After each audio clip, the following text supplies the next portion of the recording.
नमस्कार, मैं कशिश और स्वागत है आपका नेक्स्ट 9 न्यूज में।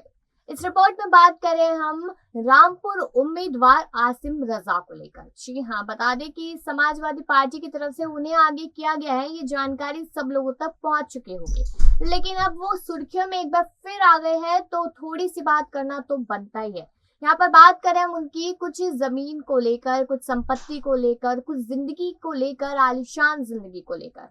तो आज उन्हीं के बारे में हम आपको जानकारी देंगे और उम्मीद करेंगे कि आप आखिर तक इस खबर से जुड़े रहे, क्योंकि ये जानकारी भी जाननी जरूरी है। अगर आसिम रजा जीतते हैं तो पता होना चाहिए कि इस वक्त उनकी संपत्ति कितनी और बाद में कितनी बढ़ जाएगी।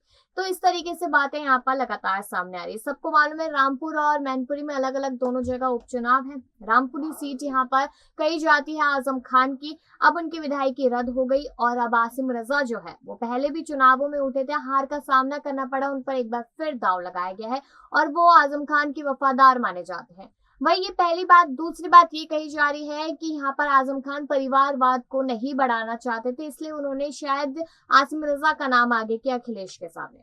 चलिए अब शुरुआत करते हैं इस खबर की कि रामपुर लोकसभा सीट का उपचुनाव काफी रोचक हो गया है। जी हाँ, इस बार मुख्य मुकाबले में भाजपा समाजवादी पार्टी के उम्मीदवार ही है।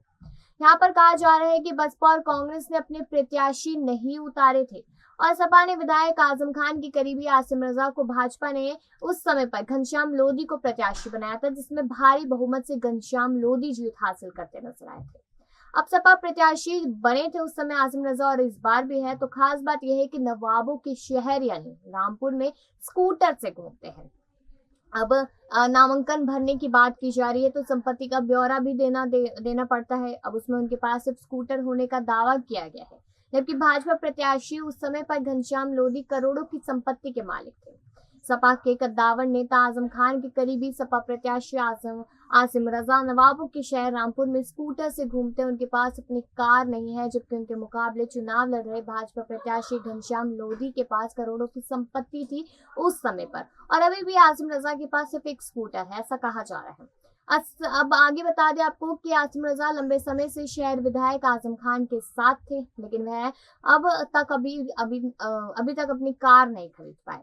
उनके पास एक स्कूटर ही है और वो पूरे शहर में इसी से घुमा करते हैं। शहर के मोहल्ला घेर सुफुद्दीन खान में उनका मकान है, जिसके 1/3 हिस्से 1800 फीट के मालिक है पास। दूसरी ओर देखा जाए तो बहुत कुछ अलग अलग पार्टी के लोगों के पास है, लेकिन यहाँ पर देखा जाए तो आसिम रजा के पास ज्यादा कुछ नहीं, 1800 फीट की जगह है और यहाँ पर एक स्कूटर है।